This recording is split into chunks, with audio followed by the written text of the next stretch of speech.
الشيخ محمد عبد الرحمن العريفي شيخ الله يرحمه سعودي داعي ayaa qisadan wariyay waxa uu yiri Mareykanka ayay qisadan ka dhacday dabadeedna wuxuu yiri daaraha dhaadheer ee Mareykan ku yaalay la yiraahdo skyscrapers ama annatihat as-sahab ee daruuraha dhaafay ayaa waxa ka ahaa badhi wale ama maxaan iraahdaa kuwan jaad wale kuwa xaada wuxuu ka ahaa sweeper nin hindi oo muslina oo immigrant oo wadanka u haajiray Mareykan u hijrooday tan la inaga raacay ee tahriibta dabadeedna ninkii wuxuu ka shaqeeyaa daar dheer oo daaraha kamid ah ayuu wuxuu nadiifiyaa bahalaha lagu raaco daaraha dhaadheer ee masaacida la yiraahdo mas'adka ama elevatorka ayuu raaca ayuu bahalahaas u nadiifiyaa nin kamida billionaireska ama kuwa ugu lacagta badan Mareykanka ayaa daartan markaasi leh oo xafiisna ku leh daartaas markuu soo galo ninkaasi uu fuulaa bahalkaas uu raaca elevatorka dabeedna xafiiskiisu ku tagaa waxay marar kala duwan isku soo beegmeen ninkii xaadayay oo shaqadiisa haysta waanu garanayaa ninkii ma garanaysaa billionaire-ka ahaa inuu yahay dabadeedna wuxuu arkay ninkan billionaire-ka dhibaato haysata wixii cidhiidhi iyo warwar iyo dhib dunida jirtay baa ku soo ururtay laabtiisa markaasuu ka baadi doonay farxadda hantidiisa markaasuu meel kasta oo la yiraahdo waa lagu farxaa iyo dhakhtarada markaas psychiatristiska iyo waxa cid walba u tagay oo meel walba u maray farxad si uu helo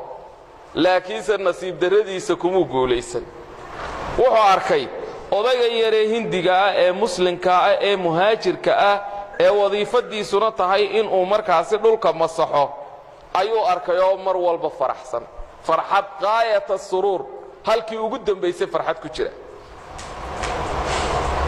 waynaga niraahna wardhafoor buu ku yaalaa isma qarisa farxadu qofku hadii uu faraxsan yahay wajigiisa ayaad ka dareemaysaa oo ka arkaysaa ilaahay baaba inooga waramaya ahl jannaha iyo nicamkay ku sugan yihiin sida looga dareemo alle wuxuu ina leeyahay ta'rifu fi wujuhihim nadrata an-na'im wajigiisu ka akhristay odagani in uu aad u faraxsan yahay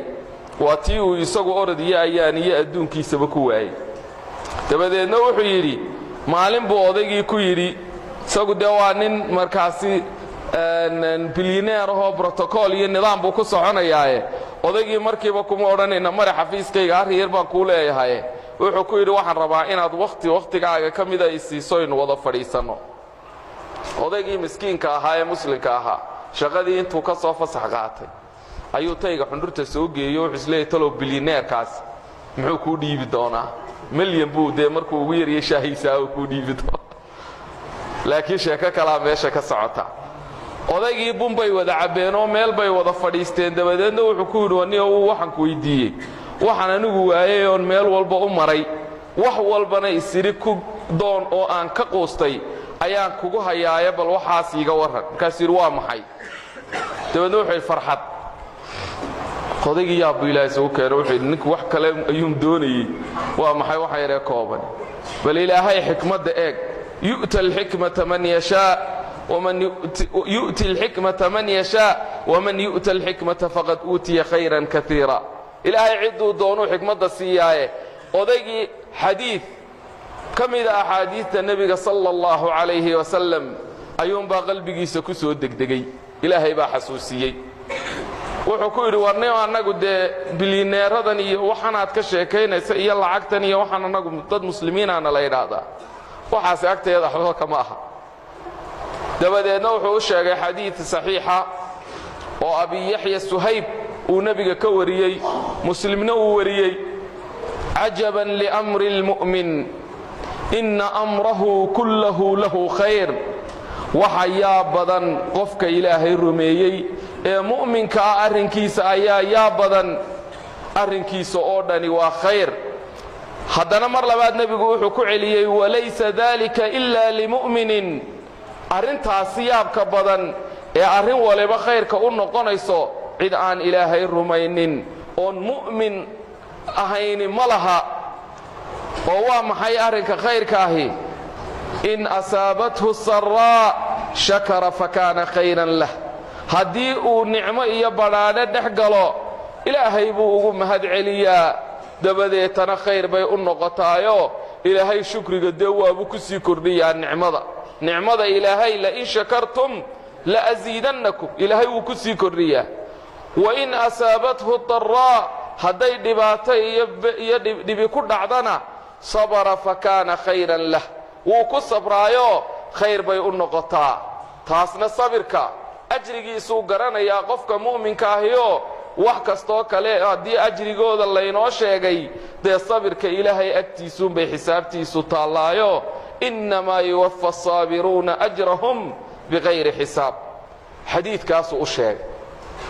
dabadeedna ninkani ilaan waa nin wax walba lacagtiisa ku fuudhiye markiiba wuxuu is yidhi islaamnimadani waa wax malaha la helo dukaamada taalla. dabadeedna isagoo degdegayuu ku yidhi how much does that cost please?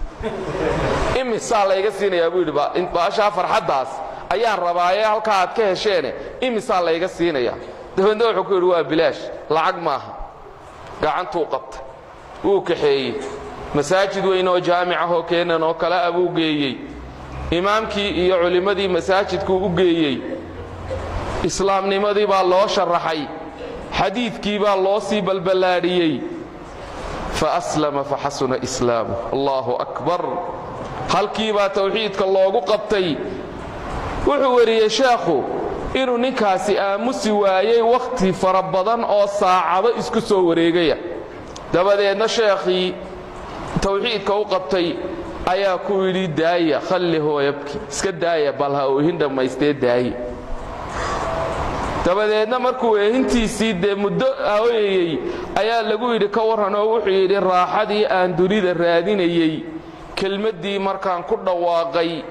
ayaa ilaahay bartaa iigu soo ururi. afaman sharaxa allaahu sadrahu lilslaam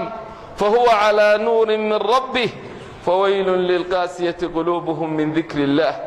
ilaahay hayna fahamsiiyo, islaamnimada alla haynagu dilo, haynagu nooleeyo, nicmadaa aynu haysannana alla haynoo siyaadiyo. allaahuma zid wabaarik ya rab alcaalamiin. sal allahuma calaa nabiyina muxamedin wala